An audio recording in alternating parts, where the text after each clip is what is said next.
अस्सलाम वालेकुम। आज हम लोग पहुंच गए दो दरिया पे। काफ़ी दिन से दिल हो रहा था कि मुझे ना समंदर वाली जगह पे जाना। मैं राफी से गई थी, मुझे लेके चलो। तो एंड फाइनली आज जो है हम आ गए थे दो दरिया पे। दो दरिया पे आने के बाद जो है ना मेरी तो बहुत सारी पुरानी यादें ताज़ा हो गई थी। वो ऐसे कि हम लोग जो है ना कज़न जब थे ना, हमारी शादी नहीं हुई थी, तो हम सब कज़न जो है ना फुल नाइट मिलके जो है पहले तो कोई मूवी डिसाइड करते थे, वो मूवी देखते थे और फिर पूरे ड्राइंग रूम में हम गद्दे बिछा देते थे और कोई सो रहा होता था, कोई जाग रहा होता था, कोई बातें कर रहा होता था, कोई पागलपंती कर रहा होता था। और सुबह 6 बजे उठ के जो है हम सब तैयार हो जाते थे और 7 बजे तक घर से निकल के पहले हम वुड बेसिन पे नाश्ता करते थे, दैन हम आ जाते थे दो दरिया। और हम लोग फिर इतना एंजॉय करते थे जिसकी कोई हद ही नहीं। और अब मैं सीरियसली इतना मिस करती हूँ ना उन दिनों को, उन सब पलों को, क्योंकि हमने जो है ना कज़न्स ने आपस में बहुत अच्छा टाइम स्पेंड किया, बहुत ही मज़े का। हम लोग जब यहाँ आते थे ना, और फिर ये हुआ कि कुछ हमारी कज़न्स की पहले शादियाँ भी हो गई थी, तो हमें तो और मज़ा आता था। उनके बच्चे भी संभालते थे, उनके साथ खेलते भी थे और ख़ुद भी जो है ना मज़े से एंजॉय कर रहे होते। तो खैर अब तो सब जो है ना अपनी अपनी लाइफ में बिज़ी हो गए हैं, शादीशुदा हो गए हैं, और कोई दुनिया के किसी कोने पे और कोई दुनिया के किसी कोने पे बैठा है और अपनी अपनी लाइफ में जो है ना हद से ज़्यादा बिज़ी हो गया है।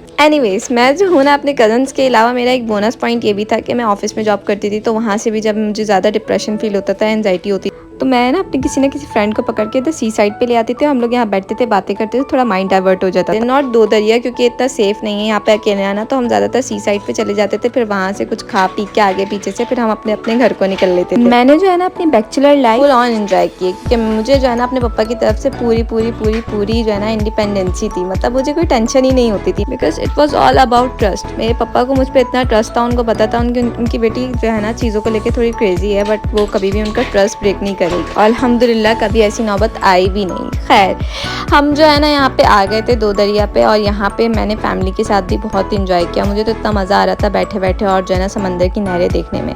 और यहाँ पे जो है हम लोग फिर नीचे उतर कर आ गए थे और हमने सोचा गरम गरम भुट्टे खाएं। और मुझे सक्खर में जो है ना भुट्टों की इतनी क्रेविंग होती है, क्योंकि आप लोग यकीन नहीं करेंगे, सक्खर में जो है ना कराची की तरह जो है भुट्टे नहीं मिलते हैं। तो फिर जब मैं कराची जाती हूँ ना, तो मैं भुट्टे बहुत ज़्यादा ठूसती हूँ जहाँ मुझे नज़र आता है। और यहाँ पे बुराक को जो है ना मकौड़े नज़र आ रहे थे, उनको पकड़ने की कोशिश कर रहा था। मुझे इतना डर लग रहा था क्योंकि इतनी ज़ोर से काटते जिसकी कोई हद नहीं।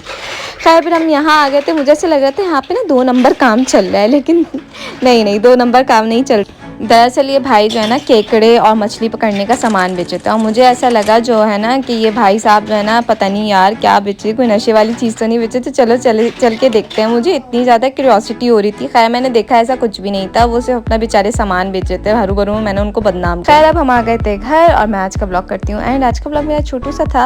अब मैं चलती हूँ, अल्लाह हाफिज़। मेरे चैनल को लाइक सब्सक्राइब शेयर ज़रूर कीजिएगा। अरीबाज बकेट 95, टाटा बाय बाय।